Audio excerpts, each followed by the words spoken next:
तो बच्चों हम लोग आज सीखेंगे आयनेशन थेरेपी के बारे में। ठीक है, आयनेशन थेरेपी के बारे में आज सीखना है, तो ध्यान देना। तो पहले आपको समझना पड़ेगा आयनेशन थेरेपी होता क्या है, मतलब ये किस लिए, इसको हम क्या बोलते हैं, तो समझो यहाँ पे। तो आपको पता है कि एटम में क्या होता है, तो एटम में प्रोटॉन होता है, न्यूट्रॉन होता है और क्या होता है, इलेक्ट्रॉन्स होता है। ठीक है, अब एटम में प्रोटॉन, इलेक्ट्रॉन्स और न्यूट्रॉन होगा, तो ध्यान देना। तो प्रोटॉन न्यूट्रॉन कहाँ होता है चलो, तो प्रोटॉन न्यूट्रॉन होता है आपका न्यूक्लियस में।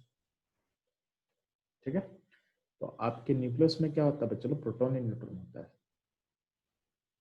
न्यूक्लियस, और न्यूक्लियस के बाहर क्या होता है, न्यूक्लियस से बाहर पे चलो आपका क्या होता है, इलेक्ट्रॉन्स होता है।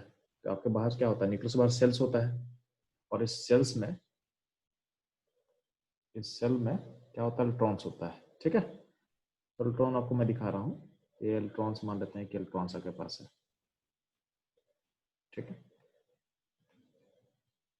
तो होता क्या है चलो, आपको पता है कि इलेक्ट्रॉन क्या होता है, इलेक्ट्रॉन पे चार्ज नेगेटिव होता है, इलेक्ट्रॉन में चार्ज नेगेटिव होगा। ठीक, और प्रोटॉन पे चार्ज क्या होता है, पॉजिटिव होता है। और न्यूट्रॉन पे क्या होता है, न्यूट्रॉन क्या होता है, न्यूट्रल होता है। न्यूट्रॉन आपका क्या होता है चलो, न्यूट्रल होता है। तो आपको पता है कि अनलाइक चार्ज में क्या होता है, अट्रैक्शन होता है। अनलाइक चार्ज में क्या होता है, अट्रैक्शन होता है। ठीक है, तो अनलाइक चार्ज में क्या होता है, हमेशा अट्रैक्शन होता है। और लाइक चार्ज में क्या होगा, रिपल्सन होगा। लाइक चार्ज में क्या होगा, रिपल्सन होगा। तो ध्यान देना, होता क्या है कि अगर बात करते हैं इलेक्ट्रॉन्स का, तो इलेक्ट्रॉन जो होता है, इलेक्ट्रॉन बाउंडेड होता है। एटम इलेक्ट्रॉन फंसा क्यों हुआ है, यानी बंधा क्यों हुआ है, क्योंकि उस पर अट्रैक्शन फोर्स काम कर रहा है। अगर अट्रैक्शन फोर्स नहीं रहेगा तो एटम में इलेक्ट्रॉन, एटम के ऑर्बिट में इलेक्ट्रॉन रहेगा ही नहीं, बाहर चला जाएगा। फॉर एग्जाम्पल देखोगे, इसको आप कंपेयर कर सकते हो प्लेनेट के मूवमेंट से, यानी हमारे सोलर सिस्टम से कंपेयर कर सकते हो। तो सोलर सिस्टम का सेंटर में क्या है चलो, तो सोलर सिस्टम सेंटर में आपका सन है। और सन के अराउंड क्या होता है, तो सन के अराउंड क्या होता है चलो, तो सन के अराउंड क्या होता है कि आपका अर्थ मूव कर रहा है, यानी सारा प्लैनेट मूव कर रहा है। तो ये सन के अराउंड ही क्यों चक्कर काट रहा है, तो सन के अराउंड आपका अर्थ चक्कर इसलिए काट रहा है क्योंकि सन का एक ग्रेविटेशनल फोर्स है जो उसको पुल करके रखा हुआ है, यानी उसको बाउंड करके रखा हुआ है। अगर पुल खत्म हो जाएगा तो आपका अर्थ क्या होगा, सन का चक्कर नहीं काटेगा और बाहर स्पेस में एक रैंडम मोशन ट्रेवल करना स्टार्ट कर देगा। ठीक है, तो सन के ही अराउंड क्यों चल रहा है अपना अर्थ, क्योंकि सन उसको अट्रैक्टर रखा हुआ है through gravitational force, through gravitational force. ठीक है, इसलिए हो रहा है। तो ये वही काम यहाँ भी हो रहा है। आपका जो इलेक्ट्रॉन्स है ना, इलेक्ट्रॉन्स पे एक अट्रैक्शन पुल होता है, किसका होता है चलो, तो प्रोटॉन इसको पुल करता है, तो प्रोटॉन इसको पुल करके रखा हुआ है। ठीक, तो जितना भी इलेक्ट्रॉन्स होगा उस पर क्या होगा, उस पर एक पुल होगा प्रोटॉन का। अभी जब पुल होगा, यहाँ वाले इलेक्ट्रॉन पे ज्यादा होगा, जैसे से बाहर जाओगे पुल घटेगा। पुल क्यों घटेगा, क्योंकि इलेक्ट्रॉन्स पे दो फोर्स काम करता है, तो इलेक्ट्रॉन पे दो फोर्स काम कर रहा है। एक होता है कि प्रोटॉन का अट्रैक्शन है, जैसे मान लेते इस इलेक्ट्रॉन को मैं फोकस करूँ तो यहाँ पे क्या है, एक रिपल्सन फोर्स है। ये रिपल्सन फोर्स किसके कारण है, तो इस इलेक्ट्रॉन के आसपास बहुत सारे इलेक्ट्रॉन्स है, बहुत सारा इलेक्ट्रॉन्स है।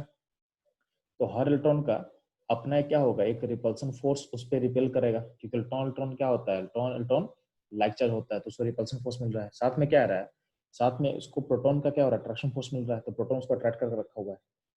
इस पर दो फोर्स काम कर रहा है, एक फोर्स ऑफ अट्रैक्शन काम कर रहा है और एक फोर्स ऑफ रिपल्सन काम कर रहा है। तो आप सिंपल जनरली आप बोल भी सकते हो ना कि कौन सा फोर्स बड़ा होगा, तो आपको पता है क्या, एटम के अराउंड इलेक्ट्रॉन घूम रहा है, तो कहीं ना कहीं अट्रैक्शन फोर्स ज्यादा होगा तभी तो घूम रहा है। तो एटम में जो अट्रैक्शन फोर्स जो था प्रोटॉन का, वो रिपल्सन फोर्स से ज्यादा होता है, और रिपल्सन फोर्स से क्या होता है, ज्यादा होता है। ठीक है, यानी अल्टीमेटली अगर बात करेंगे, अल्टीमेटली हम बात कर रहे हैं, तो आपका जो नेट फोर्स कोई भी इलेक्ट्रॉन जो फील करता है, एटम के अराउंड कोई भी इलेक्ट्रॉन जो नेट फोर्स फील करता है, वो नेट फोर्स क्या होता है, तो किसी भी न्यूट्रल एटम के अराउंड में जो भी इलेक्ट्रॉन नेट फोर्स फील करेगा, उस फोर्स का नेचर होता है अट्रैक्टिव, यानी नेट फोर्स, नेट क्या है, तो फोर्स नेट में अट्रैक्शन फील कर रहा है। तो ये आपका सिस्टम है। अब ध्यान देना, अगर मान लेते हैं कोई तरह बोलेगा कि इस इलेक्ट्रॉन को बाहर निकालना है, इस इलेक्ट्रॉन को बाहर निकालना है, ठीक है, तो आउटर मोस्ट सेल से किसी इलेक्ट्रॉन को मानते हैं बाहर निकालने का मेरा मन कर रहा है, तो बाहर निकालेंगे तो अपने आप निकल जाएगा क्या, नहीं, क्योंकि वो तो बंधा हुआ है ना। तो अगर कोई बाहर इसको निकालने की कोशिश करेगा, तो मान लेते हैं कि इसको हम बाहर निकालने की कोशिश कर रहे हैं, इसको हम बाहर इसको खींचना चाहते हैं, तो खींचने के लिए मेरे को काम करना पड़ेगा। काम करने का मतलब क्या होगा, हमको एनर्जी देना पड़ेगा तभी वो निकलेगा, क्योंकि उसको पुल करके रखा है। कौन सा पुल करके रखा है, तो न्यूक्लियस का प्रोटॉन्स को पुल करके रखा है। इस बाहर, इस इलेक्ट्रॉन को बाहर निकालने के लिए हमको एक एनर्जी देना पड़ेगा। ठीक है, ये रिक्वायर एनर्जी।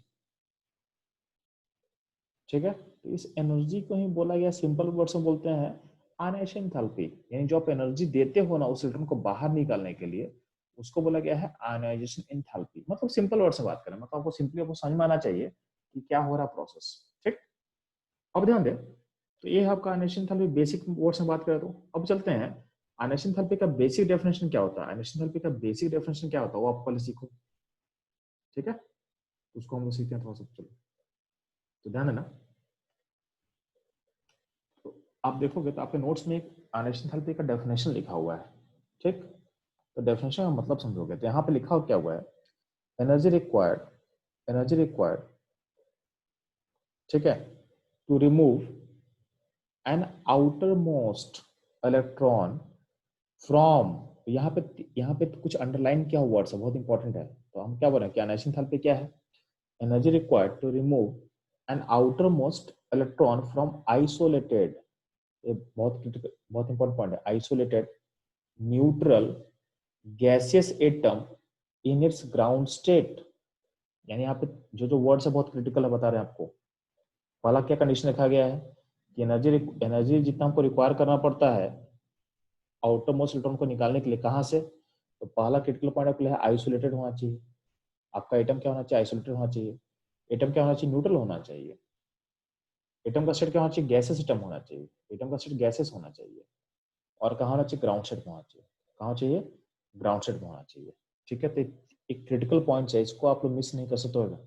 जब भी कोई आपसे डेफिनेशन पूछेगा आयनाइजेशन एंथैल्पी का, तो इसमें से अगर कोई पॉइंट अगर मिस कर दोगे तो आपका नंबर पूरा काट दिया जाएगा, आपको नंबर नहीं मिलेगा। तो ये सारा एक पॉइंट्स बहुत इंपॉर्टेंट है, isolated neutral gaseous atom in ground state. अब इस टर्म्स का मतलब समझो कि टर्म्स ऐसे कहता क्या है। तो पॉइंट ये है, ध्यान देना, कि पहला जो टर्म है आइसोलेटेड, तो उसको समझते हैं। तो ध्यान देना, अगर हम बोलते हैं आइसोलेटेड का मतलब क्या है, तो आइसोलेटेड का मतलब ध्यान देना,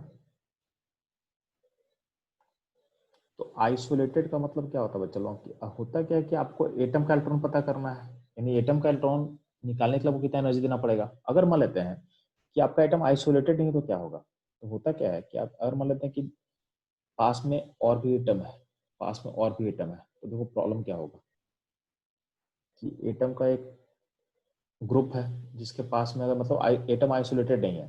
आइसोलेटेड का मतलब क्या होता है बच्चों लोग, अकेला। क्या होता है, अकेला। तो आइसोलेटेड क्यों इंपॉर्टेंट है, ध्यान देना, आइसोलेटेड का मतलब होता है कि सिंगल एटम होना चाहिए था, मतलब और आसपास कुछ नहीं होना चाहिए था। अगर मान लिया एटम ग्रुप में रहेगा तो क्या होता है, प्रॉब्लम समझो यहाँ पे।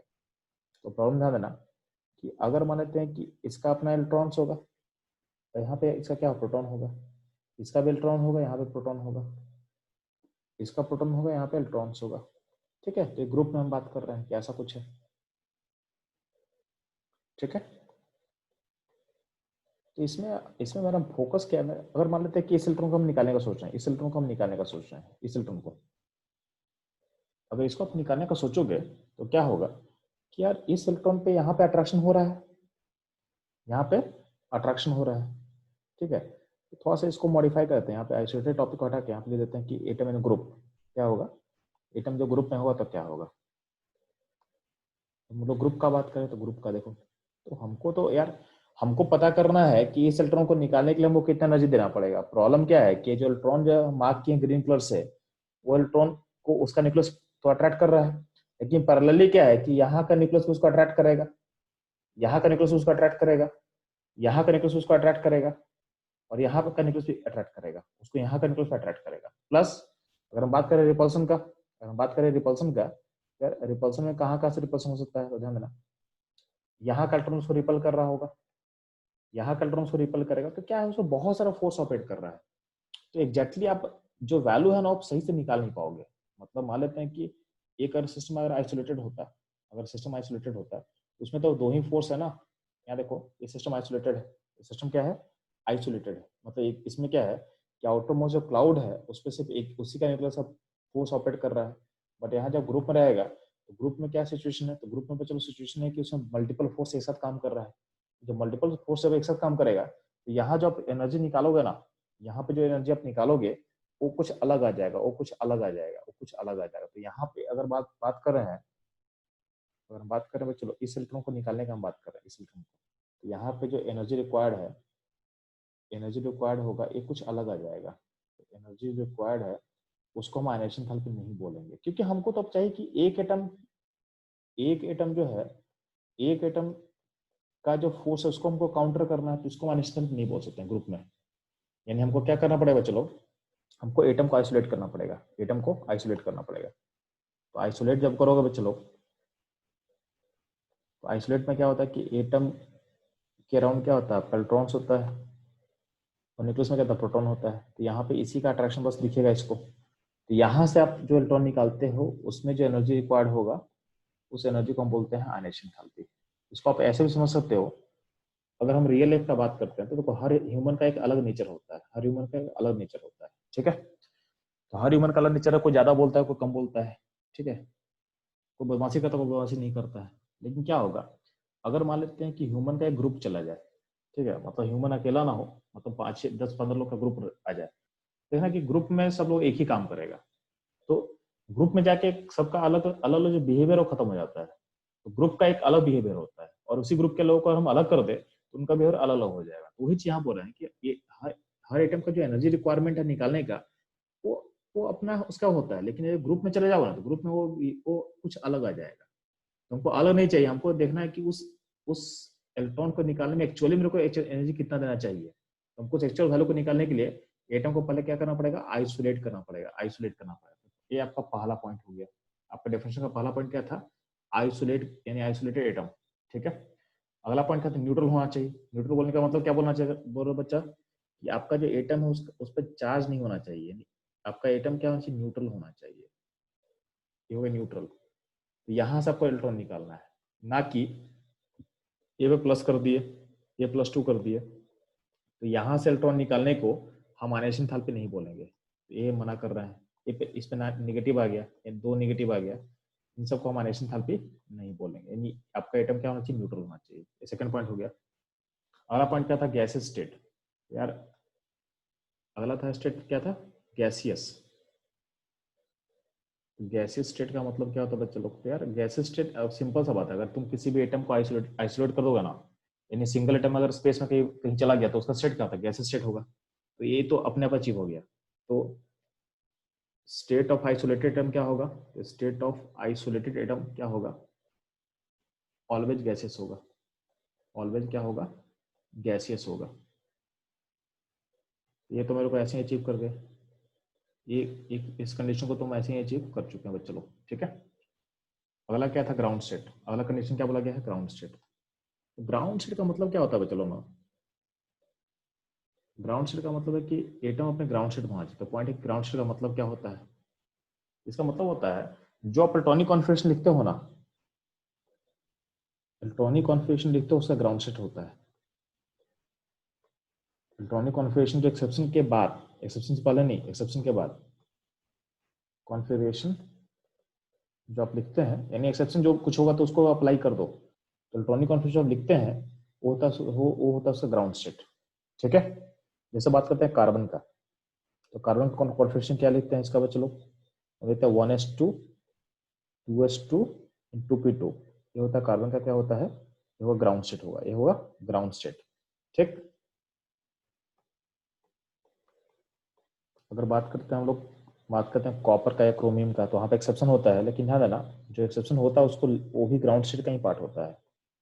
ये क्रोमियम का 3d5 4s1 जो एक्सेप्शन के बाद लिखते हैं तो ये इसका ग्राउंड स्टेट होता है, ये इसका ग्राउंड स्टेट होता है, ठीक है। मतलब ये मत बोल देना, ठीक है, कि 3d4 4s2 तो वो ग्राउंड स्टेट नहीं होगा। जो लिखते हो कॉन्फ़िगरेशन ना, सारा चीज अप्लाई करने के बाद उसका ग्राउंड स्टेट होता है। अब ध्यान देना, तो ये कार्बन का ग्राउंड स्टेट है। अगर कोई ऐसा बोल दे कि कार्बन को हम ऐसा दिखा देते हैं, चलो, तो कॉन्फ़िगरेशन के अलावा और कुछ कुछ अलग स्टेट होगा उसको बोलते हैं सेटेड स्टेट। मतलब कॉन्फ़िगरेशन जो एक्चुअली होता है उसके अलावा कुछ है तुमको दिखेगा, उसको बोल देना कि ग्राउंड स्टेट नहीं है, क्या है, सेटेड स्टेट है। जैसे फॉर एग्जाम्पल ध्यान देना, कार्बन में क्या है 1s2 है, इसको 2s1 कर दे, 2p3 कर दे, तो फिर इसका एक्चुअल कॉन्फ़िगरेशन कार्बन से क्या हो गया, अलग हो गया। कार्बन का ऐसा होना चाहिए था, बट उससे कुछ अलग लिख दिया, हम अलग लिख दिए। तो अलग लिख दिया मतलब क्या होगा, ये इसका एक्साइटेड स्टेट होगा, ये इसका एक्साइटेड होगा, ठीक है। ये क्या होगा, चलो ये होगा इसका एक्साइटेड स्टेट होगा, ठीक है। तो पॉइंट मेरा क्या बच्चे लोग, तो मेरा पॉइंट ये था कि आपका जो एटम है वो क्या होना चाहिए, आइसोलेटेड होना चाहिए, ठीक। न्यूट्रल होना चाहिए, गैसेड स्टेट होना चाहिए और ग्राउंड स्टेट में होना चाहिए और ग्राउंड स्टेट में होना चाहिए। तो ये आपको टर्म सब समझ में आ गया। तो देखो ध्यान से यहाँ पे, तो आपका ये सारा टर्म्स का मतलब आपको समझा दिया है। तो यानी आपको इलेक्ट्रॉन जो निकालना है, कहाँ से निकालना है, तो इलेक्ट्रॉन निकालने में जो हमको एनर्जी देना पड़ेगा, तो आपका एटम कैसा होना चाहिए, तो एटम होना चाहिए isolated, neutral, gases atom in its ground state. Similarly अगर देखो यहाँ पे, अगर मान लेते हैं कि एटम सॉलिड स्टेट में है और वहां पे हम इलेक्ट्रॉन निकालें उससे, ठीक है, और यहाँ पे तो इस यहाँ पे जो एनर्जी लगेगा उस एनर्जी को हम आइसोलेशन थेरेपी नहीं बोलेंगे। तो यहाँ देखो कट किया हुआ है, कट किया हुआ है, इसको हम आइसोलेशन थेरेपी नहीं बोल सकते हैं, ठीक है। सिमिलरली अगर हम बात करें चलो, तो ध्यान देना, नीचे में और भी एग्जाम्पल आपको समझाया हुआ है। तो ये बेसिक फंडामेंटल से क्वेश्चन आ सकता है आपके पास, ठीक है। तो अगला पॉइंट है, तो वहां पे एक स्टार मार्क के समझाया हुआ है कि state of isolated atom, state of isolated atom is always gaseous. हमको समझा दिए हैं कि अगर एटम आइसोलेटेड होगा तो क्या होगा, हमेशा गैस ही होगा। ये कार्बन का ग्राउंड स्टेट है, ये कार्बन का क्या है, एक्साइटेड स्टेट है। तो अगर बात करते हैं हम लोग, तो ध्यान देना,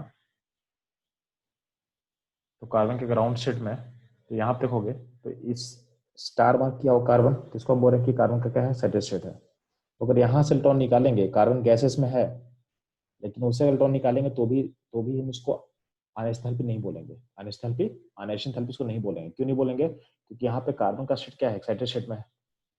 तो वहां से इलेक्ट्रॉन निकालने पे हमको जो एनर्जी लगेगा उसको हम अनिश्चित नहीं बोलेंगे, ठीक है। सिमिलरली हम बात कर रहे हैं कि अगर मान लेते हैं एम गैस है, यानी एलिमेंट आपका एटम गैस में स्टेट में है और आइसोलेटेड भी है और ग्राउंड स्टेट में भी है, बट यहाँ से बोलोगे कि एम प्लस आयन, और आयन का स्टेट सॉलिड दे दिया, आयन का स्टेट सॉलिड दे दिया है, तो यहाँ पे भी जो एनर्जी रिक्वायर्ड होगा उसको भी आप अनिश्चित नहीं बोलोगे, उसको भी आप अनिश्चित नहीं बोलोगे, ठीक। सिमिलरली हम बात कर रहे हैं, तो यहाँ पे देखोगे एम प्लस एम गैस, ठीक है, एम गैस, और यहाँ पे क्या है, तो हम किसको बोलेंगे अनिश्चित, तो गैस, एटम का स्टेट गैसेस होना चाहिए और जो आयन फॉर्म करेगा उसका स्टेट गैसेस होना चाहिए, ठीक है। सर ये तो गैस से जो सॉलिड जा रहा है सर, इसका मतलब कुछ एनर्जी उसने लूज किया होगा ना सर, इसलिए वो आई से बराबर नहीं होता सर हाँ, जनरेशन। आई के बराबर नहीं होगा, ठीक है, ठीक है, चलो ठीक है। तो ध्यान देना, तो यहाँ पे जो प्रोसेस में आ रहा है, यहाँ पे जो प्रोसेस में आ रहा है, यहाँ पे जो एनर्जी रिक्वायर्ड कर जो होगा आपको, उसको हम बोलेंगे अनिश्चित। एनर्जी के लिए सिंबल होता है डेल्टा एच, जो रिक्वायर करते हो, मतलब इंथैल्पी चेंज। एनर्जी या इंथैल्पी दोनों ऑलमोस्ट सिनोनिमस है, केमिस्ट्री में दोनों सिनोनिमस है। तो कभी कभी एनर्जी को हम इंथैल्पी बोल देंगे, इंथैल्पी के लिए सिंबल होता है डेल्टा एच, ठीक है। इंथैल्पी चेंज के लिए सिंबल हम यूज करते हैं डेल्टा एच, ठीक है। इंथैल्पी चेंज के लिए डेल्टा एच का सिंबल यूज किया जाता है। तो इंथैल्पी का मतलब सिंपली, अब अगर मैं बोलता हूँ इंथैल्पी, इसका मतलब क्या होता है, एनर्जी। इसका मैं बार क्या बोल रहा हूँ, एनर्जी के बारे में बात कर रहे हैं, एनर्जी चेंज के बारे में बात कर रहे हैं। इस प्रोसेस का जो एनर्जी चेंज है उसको हम बोलेंगे अनिश्चित, यानी ये आपके लिए सही डेफिनेशन है, ये आपके लिए सही डेफिनेशन है। तो ये आपको समझ में आना चाहिए, ठीक। अब ध्यान देना, अगला पॉइंट क्या पे चलो, तो ये आपको अगला बताया ग्राउंड स्टेट क्या होता है, तो आपको बता चुके हम ग्राउंड स्टेट क्या होता है, ठीक है। ग्राउंड स्टेट क्या होता है, जो कॉन्फ़िगरेशन लेते हो वो होता है ग्राउंड स्टेट।